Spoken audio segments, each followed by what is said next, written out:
च्या भागामध्ये आपण पाहणार आहोत की समायरा अगदीच ना तोंड सोडून आसावरीला बोलत असते. आसावरी बिचारी साधी समंजस असल्यामुळे ती तिचं तोंड उघडत नाही, पण शरूला हे खपत नसतं. आसावरीबद्दल कोणी काही बोललेलं, त्यामुळे शरू आता तोंड उघडून समायराचं थोबाड बंद करते आणि तिला म्हणत असते की तुझी हिंमत कशी झाली आमच्या ताईबद्दल हे सगळं बोलायची, तोंड सांभाळून बोल. मग तेव्हाच आसावरी शरूला शांत करायचा प्रयत्न करत असते आणि म्हणत असते की थांब. मग तेव्हाच ना शरूला इकडे समायरा बोलत असते की तुम्ही ना तुमच्या आईच्या जीवावर सुद्धा उठलात. तुमच्या मॉमने ना तुमच्यासाठी जे केले ना ते बरोबरच केले.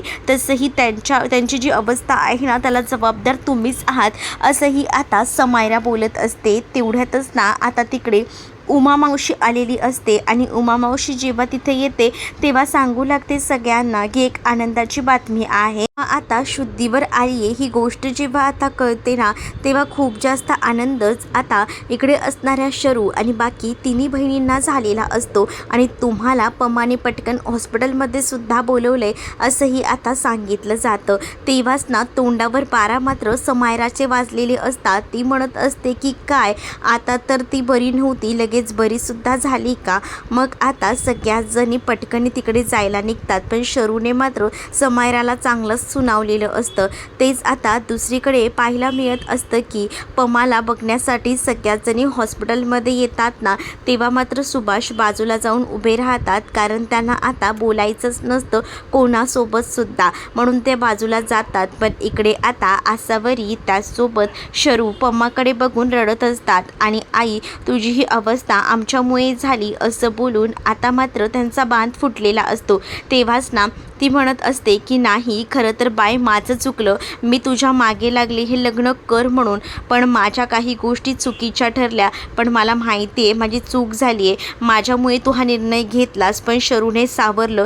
जर आज शरू नसली असती तर माझ्या बायच्या आयुष्याचं काय झालं असतं याचा विचारही मी करू शकत नाही, असं देखील आता पम्मा बोलत असते. पण त्याच वेळेला ना आता पम्माला सांगितलं जातं आता तू काळजी करायची नाही, तुला जे काही हवं आहे ते आम्हाला सांगायचं, आम्ही आहोत, सगळ्या काही इच्छा अपेक्षा आम्ही तुझ्या पूर्ण करू.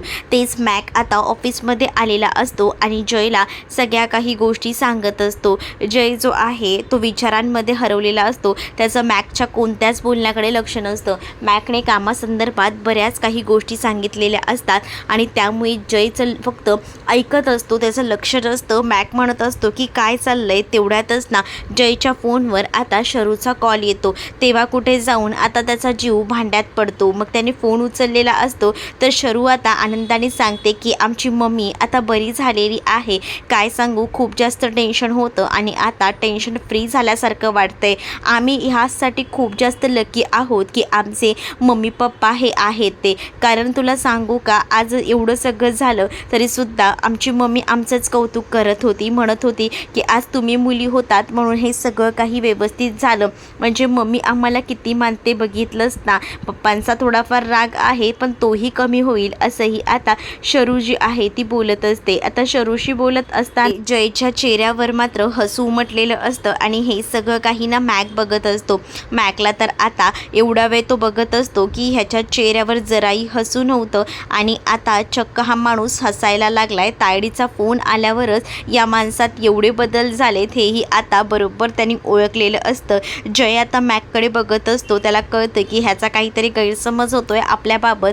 मग आता जय लगेच शरूला म्हणतो 1 मिनटं होल्डा आणि लगेच फोन बाजूला ठेवून आता तो मॅकला म्हणतो की काय झालं. त्याबरोबर काही नाही, तुम्ही आज कित्येक दिवसानंतर हसताय ना, तेच तुमचं स्माईल बघत होतो, बाकी काही नाही, असं बोलून आता जयला तो चिडवू लागतो. तेव्हा जय म्हणत असतो की कामं पेंडिंग आहेत ना तेवढी करायची आहेत, लक्षात असू दे. आणि त्यानंतर आता तो फोनवर बोलायला सुरुवात करतो शरूसोबत आणि मग शरूला म्हणतो की ओके ओके ठीक आहे, मग कामाला कधी येतेस. त्यानेच देखील आता विषयाला डायरेक्ट हात घातलेला असतो. शरू म्हणत असते की काय बोललास तू, बरा आहेस ना. म्हणजे आता मला असं वाटतंय की तुला फोन करून मी पस्तावते, म्हणजे मी तुला काय सांगायला फोन केला आहे, कामासाठी कॉल केला आहे का मी.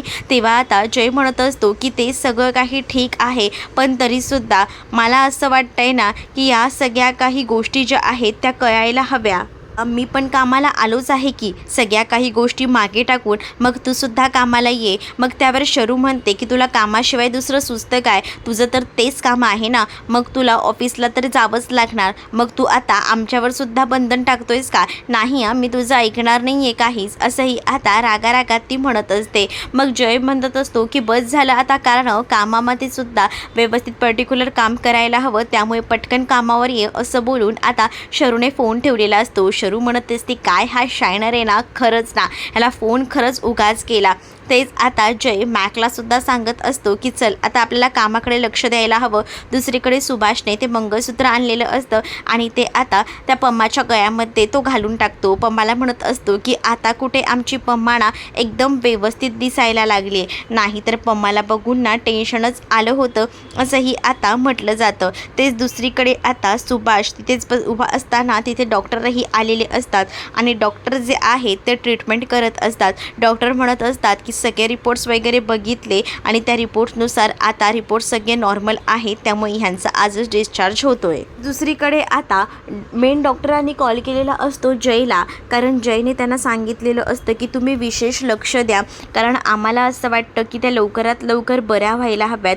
आणि मग काय इकडे त्या डॉक्टर जे आहेत प्रधान डॉक्टर, त्यांनी खरं तर आता जयला कॉल करून सांगितलेलं असतं की मिसेस परब आता ठीक आहेत, मग त्यांच्या बिलचं जे काही आहे ते मला पाठवून द्या, त्यांचं बिल मी भरतो असं देखील जयने सांगितलेलं असतं. आता गौतम येतो आणि गौतम जयला मिठी मारतो, कारण त्यांनी ऐकलेलं असतं ना की हॉस्पिटलचं बिल वगैरे भरलेलं गेलेलं आहे. मग तो म्हणतो की काय चाललंय, म्हणजे मला समजेल असं. मग तेव्हाच ना गौतम खुश असतो आणि म्हणत असतो की तुझ्यासारखे भाऊ जर असतील तर सगळंच पॉसिबल आहे. म्हणजे तुला सांगू का, पहिल्यांदा तर मला कसं वाटत होतं, पण तू जर असशील ना तर सगळ्या गोष्टी पॉसिबल आहेत. मग तेव्हा जय म्हणतो की काही काही घराची कंडिशन कशी असते ना की सगळ्याच गोष्टी हँडल करणं जमत नाही, पण तू जर सोबत असशील ना तर सगळं काही शक्य आहे. म्हणजे तू अगदी देव माणसासारखा प्राता उभा राहिला आहेस ना परब कुटुंबांसोबत, त्यासोबत तुला काय हवंय बोल असं डायरेक्ट जय लगेच गौतमला बोलतो. गौतम बोलतो की तुला बरोबर कळतंय की मला काय पाहिजे आहे ते.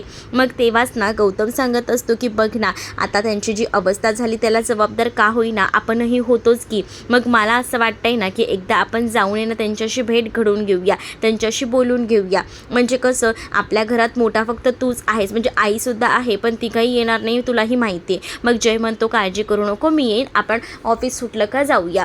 तेच आता इकडे पम्माला घरी आणलं जातं. पम्माच्या स्वागतासाठी मुलींनी खूप सुंदर अशी तयारी केलेली असते. दारामध्ये सुस्वागतमची रांगोळी, त्याचसोबत फुलांचा सडा घातलेला असतो.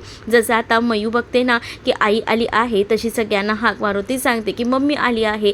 त्याबरोबर आसावरी औक्षणाचं ताट घेऊन बाहेर येते. आसावरी त्याचसोबत इकडे आता शरू चौकी ही जणी मिळून ना पम्माचं औक्षण करतात. सुभाष थोडे नाराज झालेले असतात म्हणून ते बाजूला असतात. मग दुसरीकडे शरू आता पम्माला सांगते की आता तू घरी आली आहेस ना, आम्ही खूप जास्त हॅप्पी आहोत, आता तुला आम्ही काहीच होऊ देणार नाही. तर अनु म्हणत असते की नेहमी फक्त तुम्हीच आईला जवळ घेऊन मिठी मारता, आज माझी बारी आहे, मी पहिल्यांदा मिठी मारणार. मग आता पम्मा म्हणत असते की काय ग पोरीनो एवढं सगळं केलंय. तेच आता सुभाष ना बाहेर असलेल्या स्वामींच्या फोटोजवळ उभे राहून हात जोडत असतात आणि ते म्हणत असतात की काही झालं तरी सगळं काही नीट होऊ दे स्वामी, कारण आहे ना मला असं वाटतं की आता पम्मा ठीक झाली आहे, पुन्हा काही संकट नको आमच्यावर.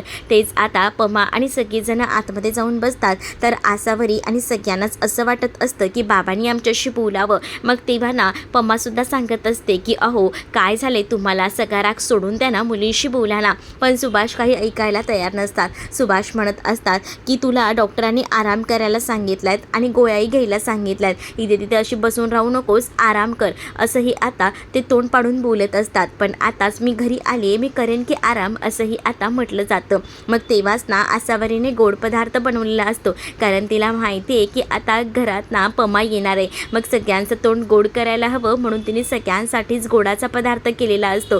पण आता इकडे सुभाष मात्र तिने केलेले पदार्थ खायला तयार नसतात, म्हणून आसावरी थोडी दुःखी होते. आसावरीला वाईट वाटत असतं.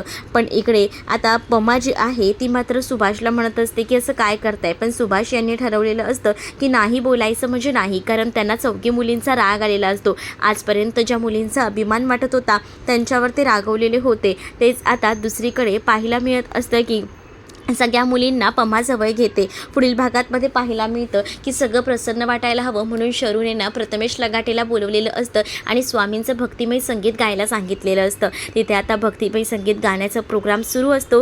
आता तिथे जय आणि गौतमसुद्धा आलेला असतो. गौतम जाऊन जो आहे तो आसावरीच्या बाजूला बसतो आणि हे सुद्धा पम्हाने पाहिलेलं असतं. पम्हा यावर काहीच विरोध करत नाही. तर सुभाष तिथे असतात. तर सुभाषशी बोलायला जय थांबलेला असतो.